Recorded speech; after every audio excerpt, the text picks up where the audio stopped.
The first time I saw her, she was standing in the rain.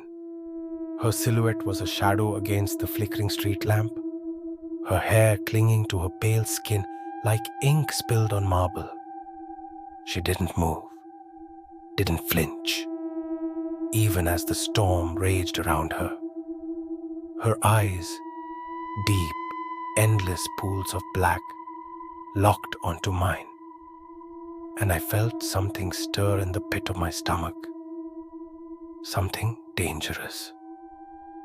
Something I couldn't resist. Her name was Lilith. She told me that the night she appeared at my door, her dress soaked through, her lips curved into a smile that was both inviting and unsettling. I should have turned her away. I should have called the police.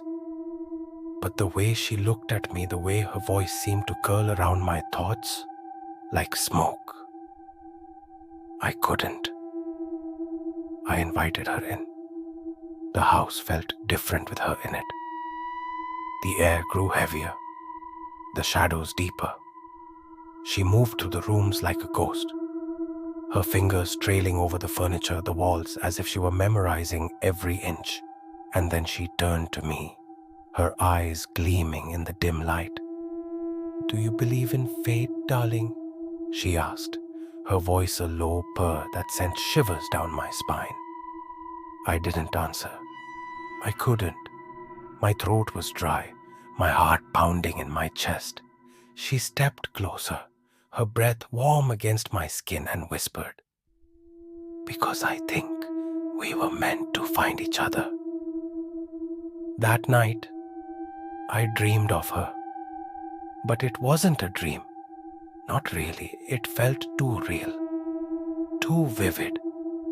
I was in a forest, the trees towering above me, their branches twisted and gnarled like skeletal fingers. The air was thick with the scent of damp earth and something else, something metallic. Blood. I could hear it dripping, slow and steady, like a heartbeat. And then I saw her. Lilith. She was standing in a clearing, her back to me, her hair cascading down her back like a waterfall of night. She turned, and her eyes were no longer black. They were red, glowing like embers in the darkness. She smiled, and her teeth were sharp, too sharp, like a predator's. "Come closer," she whispered, her voice echoing in my mind.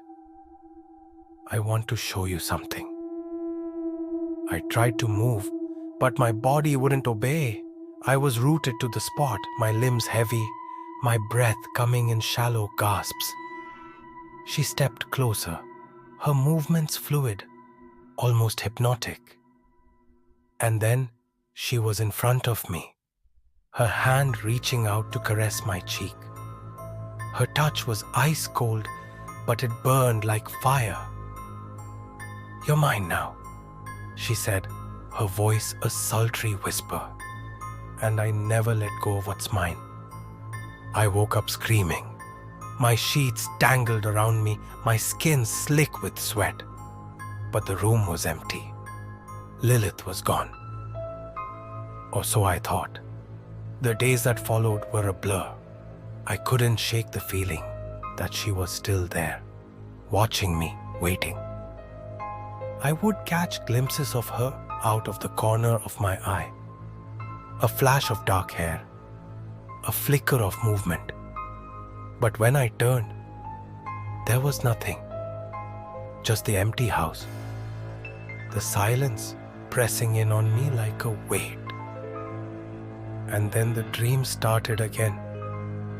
Every night I found myself back in that forest, the trees closing in around me, the air thick with the scent of blood.